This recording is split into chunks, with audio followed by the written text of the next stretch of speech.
அனைவருக்கும் வணக்கம். நாம் தமிழர் கட்சியுடைய கையூட்டு ஊழலிப்பு பாசறை செஞ்ச ஒரு சம்பவத்தை தான் இன்னைக்கு நம்ம பார்க்க போறோம். அதாவது பார்த்தீங்கன்னா ஜனவரி மாதம் திருப்பூர்ல ஐயப்பன்கிற ஒரு கடை வச்சிருக்காரு. அந்த கடையில ஒரு பையன் வந்து வேலைக்கு சேர்ந்திருக்காரு புதுசா. அவர் சேர்ந்து ஒரு 4-5 நாள் கழிச்சு காவல்துறை வந்து அவர் கைது பண்ணியிருக்கு. அதுக்கு காரணம் என்ன சொல்லியிருக்காங்கன்னா, இந்த தம்பி மைனரான ஒரு பொண்ணை இழுத்துட்டு வந்துட்டான் அப்படின்னு சொல்லிட்டு அந்த தம்பி கைது பண்ணியிருக்காங்க. அது மட்டும் இல்லாம இந்த கடையில வச்சிருக்க நீங்க தான் அவருக்கு அடைக்கலம் கொடுத்துருக்கீங்கன்னு சொல்லி அவரையும் காவல்துறை மிரட்டி ஒரு 60,000 ரூபாய் லஞ்சமா வாங்கியிருக்காங்க. இந்த சம்பவம் நடந்து 2 மாசம் கழிச்சு ஐயப்பன்கிறவர் தன்னுடைய நண்பரான ஜெயராம்கிறவர்கிட்ட இந்த செய்தியை பகிர்றாரு. அவரு நாம் தமிழ் கட்சிக்காரர் இருப்பவர்களுக்கு அவரு உடனே நாம் தமிழ் கட்சியில கையூட்டு ஊழலிப்பு பாசறைன்னு ஒரு பிரிவு இருக்கு, அந்த பிரிவை நேர்மைமிகு ஈஸ்வரன் அப்படிங்கிறவர் சிறப்பாக வழிநடத்தி வராரு. அவர்கிட்ட இந்த செய்தி நீங்க கடத்துங்கன்னு சொல்லி அவரோட தொடர்பு எண் கொடுத்து பேச சொல்லியிருக்காரு.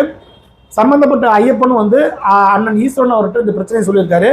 தேர்தல் சமயங்க முடிச்சுட்டு பேசிக்கலாம்னு சொல்லிட்டு சொன்ன ஈஸ்வரன் அவர்கள் தேர்தல் முடிஞ்சு 1/5/2026 அன்னைக்கு ஒசூர் மாவட்டத்துடைய கையூட்டு ஊழலிப்பு பாசறை பொறுப்பாளர்களான ரஜினிகாந்த், சுடலைமணி, ஏனோக்கு வெங்கடேஷ் ஆகிய 3 பேர் அழைச்சி இப்படி ஒரு பிரச்சனை இருக்கு, நீங்க போய் நேரில் பார்த்து காவல்துறையிட்ட பேசி இவருக்கு உரிய நீதியை பெற்றுக் கொடுங்கன்னு சொல்லியிருக்காரு.